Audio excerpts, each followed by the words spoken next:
এই জাদুবিদ্যা সত্য। এবং এখনকার অনেক ভণ্ড যে কবিরাজগুলো বের হয়েছে, এরা জিনকে তাবে করে নিয়ে এই জিনদের মধ্য দিয়ে মানুষের মধ্যে জাদু ছড়িয়ে দিয়েছে, এবং এর ফলশ্রুতিতে বহু পরিবার ধ্বংস হয়ে যাচ্ছে। এই জাদুবিদ্যা সত্য।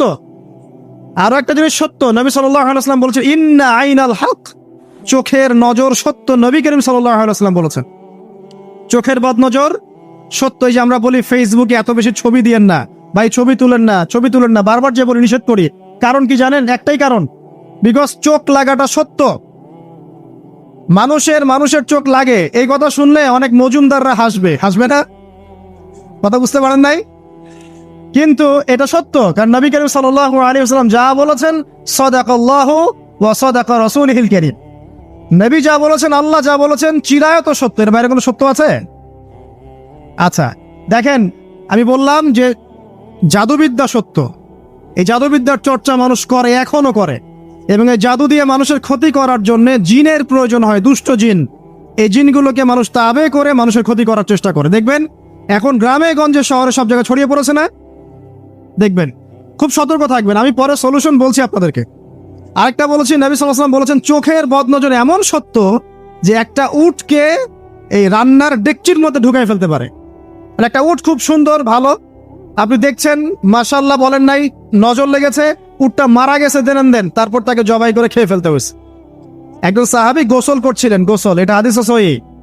এই যে আলেম ওলামা যারা আছেন তারা জানেন যে এই হাদিস সহিহ। একজন সাহাবী গোসল করছেন, তার গায়ের চামড়াটা খুব সুন্দর ছিল, একদম স্কিনটা অনেক সুন্দর থাকে না এমন কিছু মানুষ? আচ্ছা, এখন আরেকজন সাহাবী এই গোসল দেখছেন দূর থেকে, দেখে বলছেন যে কি চমৎকার তার শরীরের রংটা, যেন কুমারী নারীর মতো, অনেকটা এমন একটা কথা তিনি বলেছিলেন। সাথে সাথে এই সাহাবী অজ্ঞান হয়ে পড়ে গেছে। কোন সাহাবী? যিনি গোসল করছিলেন। এটার আপনি কোনো ব্যাখ্যা দিতে পারবেন না তো, এখানে কোনো সায়েন্স দিয়ে বা মেডিকেল সায়েন্স দিয়ে আপনি কোনো ব্যাখ্যা করতে পারবেন না। একটা ব্যাখ্যা দিতে পারেন, কিন্তু কেন সেটা হলো সেটা আপনি অ্যান্সার খুঁজে পাবেন না। তো নবী সাল্লাল্লাহু আলাইহি ওয়াসাল্লামের কাছে নিয়ে যাওয়া হলো তাকে। তিনি বললেন যে এই ব্যক্তির ব্যাপারে কি কেউ ভালো মন্দ কিছু বলেছিল? তখন একজন সাহাবী বলেন, হ্যাঁ, অমুকে বলেছে এর স্কিনটা অনেক সুন্দর, তোকে ডেকে নিয়ে আসুন। ওকে ডেকে আনা হলো। ডেকে আনার পর নবীজি তাকে অনেক শাসালেন, তোমরা তোমাদের ভাইদেরকে কি মেরে ফেলতে চাও? তখন এই সাহাবী তো অবাক, আমি আবার কখন মারতে চাইলাম ইয়া রাসূলুল্লাহ? আমি তো মারতে চাই নাই, আমি তো খালি বলেছি যে তার গায়ের রংটা অনেক সুন্দর। তখন তিনি বললেন, কেন তুমি সুবহানাল্লাহ বললে না, কেন তুমি মাশাআল্লাহ বললে না? যখন মাশাআল্লাহ বলবেন, সুবহানাল্লাহ বলবেন, নজরটা লাগবে না। আর যখন আপনি মাশাআল্লাহ বলবেন না, সুবহানাল্লাহ বলবেন না, দেখবেন নজর লেগে গেছে। আপনি বিশ্বাস করেন ব্যবসা খুব ভালো চলছে, মানুষ বললো যে বাহ, তোর তো ব্যবসা হেভি, লালে লাল শাহজালাল, ঠিক আছে, দেখবেন আপনার কেনা বেচা বন্ধ হয়ে গেছে। এরকম হবে, আমার কথাটা বিশ্বাস করেন। এটা কিন্তু সায়েন্স প্রমাণ করতে পারবে না, আল্লাহ এবং তার রাসূল বলেছেন, তার উপরে কোনো সত্য নেই। আছে সূরা কাহফ 29 নম্বর আয়াত পড়ে দেখেন, আল্লাহ পাক বলছেন ওয়াকুলিল হাক্কু মির রাব্বিকুম, সত্য সেটাই যা তোমার রবের পক্ষ থেকে আসে। ফামান শাআ ফালইউমিন, যার ইচ্ছা হয় বিশ্বাস করুক, ওয়ামান শাআ ফালইয়াকফুর, যার ইচ্ছা হয় সে অস্বীকার করুক। এই কারণে আমরা বলি ফেসবুকে এত বেশি ছবি দেওয়া, এই আই ওয়াশ করা, এই যে শোডাউন করা, হ্যাঁ, ইসলামের কিছু কাজ করলেন একদম মানুষকে না দেখাইতে পারলে ঘুম হচ্ছে না, এগুলো বন্ধ করেন, এগুলো বন্ধ করে দেন আল্লাহর ওয়াস্তে। অফলাইনে কাজ করেন, নিজেকে গোপন করার চেষ্টা করেন। যত বেশি মানুষের কাছে নিজেকে এক্সপোজ করবেন, কাজের বরকত কমে যাবে, কাজের বরকত কমে যাবে, চোখ লাগবে, নজর লাগবে। এবং চোখ লাগা বদ নজরে বহু আলেম আস্তে আস্তে মাঠ থেকে মাইনাস হয়ে গেছে না? যায় নাই? এখন কি আলেমদের সংখ্যা বেশি না কম? যত দিন যাবে আলেমের সংখ্যা আরো কমে যাবে। নবীজি বলেছেন আলেমদের সংখ্যা কমতে থাকবে, মানুষ জাহেলদেরকে আলেম বানিয়ে নেবে। তো প্রিয় ভাইরা, জাদুবিদ্যা সত্য, চোখের বদনজর সত্য, রাতের এই অনিষ্টগুলো সত্য, রাতের বেলা অনেক ক্ষতি আছে।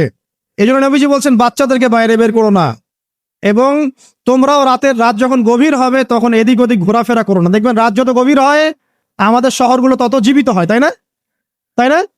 রাত যত গভীর হচ্ছে শহর তত জীবিত হয়। চায়ের দোকানে আড্ডা বেশি, ওই সিনেমা দেখছে, টিভি দেখছে, ক্যারাম খেলছে, লুডো খেলছে, ঘুম নাই। ঘুম কখন? ফজরের আগে আগে। ফজরের নামাজ কিন্তু নাই, ফজরের ঠিক আগে আগে, আবার ওই যে জোহরের নামাজের সঙ্গে উঠতেছে। এখন আমাকে বলেন, এরকম জেনারেশনকে দিয়ে কি আসলে ইসলামের কোনো খেদমত হবে? আচ্ছা, নবীজি রাতের বেলা আর্লি ঘুমাতেন, আল্লাহ পাক আমাদের সবাইকে তাড়াতাড়ি ঘুমানোর তৌফিক দান করুন। হ্যাঁ, আপনি ইলম চর্চা করলে রাত জেগে থাকতে পারেন। আপনি যদি জ্ঞান চর্চা করেন রাত জাগতে পারেন। আপনি কোনো গবেষণা করছেন, নামাজ পড়ছেন বা কোরআন হেফজ করছেন, আপনি রাতের আর্লি উঠবেন, এটা আলাদা বিষয়। কিন্তু কমন ভাবে আমাদের এই যে ফেসবুক, ইউটিউবিং ইত্যাদিতে আমরা লিপ্ত থাকি, সারা রাতটা কাটাই আড্ডাবাজি করে, এগুলো বন্ধ করতে হবে। এগুলো বন্ধ না করলে ফিজিক্যালি আমরা মানে সুস্বাস্থ্যের অধিকারী হতে পারবো না। সারা দিনটা আমাদের একটা কি বলবো অলসতার ভাবে যাবে এবং দিনের বেলা কাজগুলো ব্যাহত হবে। এতে করে আমাদের উম্মার এই পুরো বড় যে তরুণ প্রজন্ম আছে, এদেরকে আপনি সম্পদে পরিণত করতে পারবেন না। তাই এই সিস্টেমটা চেঞ্জ করা দরকার। নবীজি রাতের বেলা এই সূরা বাকারার শেষে 3টা আয়াত তেলাওয়াত করতেন। আমরা করবো ইনশাআল্লাহ। ইনশাআল্লাহ। আরেকটা আমল বলে দেই, নবী করিম সাল্লাল্লাহু আলাইহি ওয়াসাল্লাম রাতের বেলা সূরা মুলক তেলাওয়াত করতেন। কোন সূরা? এটা কোন সূরা? তাবারাকাল্লাযী বিয়াদিহিল মুলক। কয়টা আয়াত আছে? 30টা আয়াত আছে। নবীজি বলেছেন সাল্লাল্লাহু আলাইহি ওয়াসাল্লাম যে এই সূরা আপনাকে কবরের আযাব থেকে বাঁচাবে ইনশাআল্লাহ। কবরের আযাব থেকে তো ভাই বাঁচা খুব সহজ নাকি? আমাদের মধ্যে এমন কেউ নাই, শোনেন, আমাদের মধ্যে এমন কেউ নাই আলেম জালেম মুফতি মুহাদ্দিস রাজনৈতিক নেতা পলিটিশিয়ান বিরোধী দল জাতি তারপরে যে সরকার দল যে আছে না কেন, কবরের শাস্তি ফেস করবেন এমন একটা মানুষ নাই, কেউ নাই পৃথিবীতে। এই যে আপনি দেখছেন ওই যে কি ইসরায়েলের প্রধানমন্ত্রী, ওই রাশিয়ার প্রধানমন্ত্রী, ওই চায়নার সভ্যতা, পশ্চিমা সভ্যতা, এমন কেউ নাই পৃথিবীতে এখন যাকে কবরের শাস্তি ভোগ করতে হবে না। আছে? সবচেয়ে লঘু শাস্তি মানে লঘু চাপ, এটা বলতে গেলে আসলে আমি ভাষা হারায় ফেলি। তারপরে বলছি আল্লাহ পাক আমাদের সবাইকে হেফাজত করুন, আমিন। একজন সাহাবীর নাম সাদ বিন মুয়াজ। কি নাম? নবী করিম সাল্লাল্লাহু আলাইহি ওয়াসাল্লামের সাথে একদম ডান হাত হয়ে যুদ্ধ করেছেন দীর্ঘদিন। বদর তিনি বীর সেনা, উহুদের বীর সেনা, ঠিক আছে, খন্দকের যুদ্ধেও বীর বিক্রমে যুদ্ধ করেছেন। তিনি আনসার সাহাবী, একদম মদিনার নেতা সাহাবী। সব সাহাবী কিন্তু একরকম নন।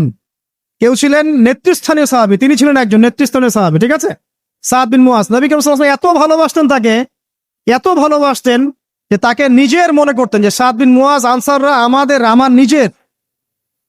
চারটাখানি কথা।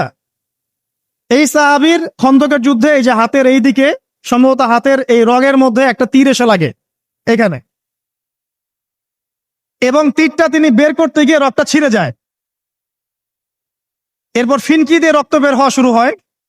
চিকিৎসা করে করে রক্ত বন্ধ করা যায় নাই, এবং এই রক্তের প্রবাহিত রক্তেই আল্লাহর ইচ্ছায় তিনি শাহাদাত বরণ করেন, তিনি ইন্তেকাল করেন। নবী করিম সাল্লাল্লাহু আলাইহি ওয়াসাল্লাম প্রচন্ড ব্যথিত হন, মানে মনটা তার খুব নরম হয়ে যায় সাদ বিন মুয়াজ রাদিয়াল্লাহু আনহুর জন্য। তো এই সাহাবীর যখন জানাজার নামাজ পড়ানো হচ্ছে, নবীজি বলছেন 70,000 ফেরেশতা তার নামাজে অংশ নিয়েছে।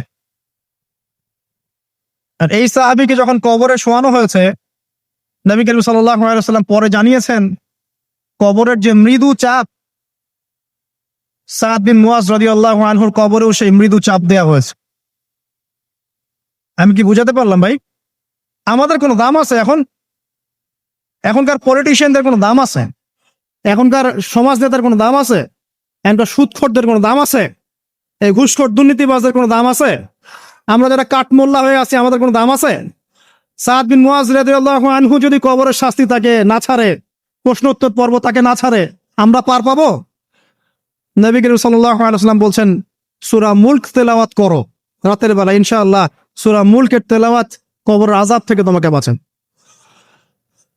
আর আমাদের তো ভাই কবরে সবাই সাথে যাবে না, গার্লফ্রেন্ড যাবে না, বাপ মা ভাই বোন সবাই যাবে না।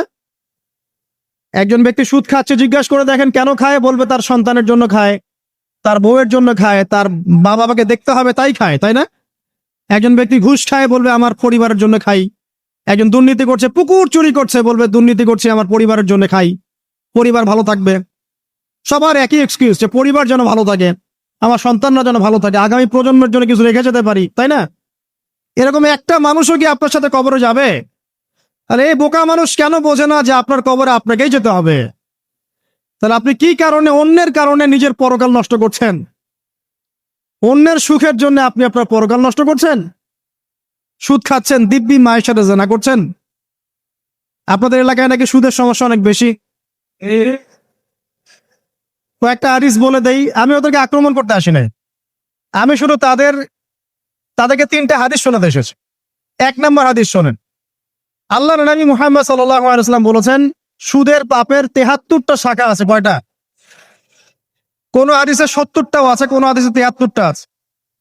বলছেন যে সবচেয়ে নিচের শাখাটা হচ্ছে, সুদের পাপের সবচেয়ে নিচের শাখা হচ্ছে যে যেন কোনো ব্যক্তি তার মাকে রেপ করলো, তার মাকে ধর্ষণ করলো। 1 দিরহাম যে ব্যক্তি সুদ খায়, সহিহ বুখারীতে আরেকটা হাদিস এসেছে, সে যেন 36টা মেয়েকে ধর্ষণ করল।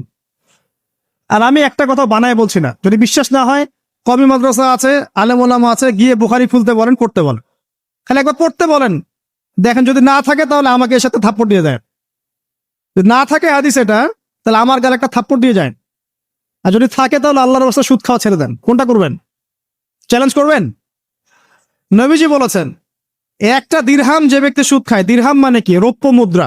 এটা এখন দেখতে পারবেন না, জাদুঘরে আছে।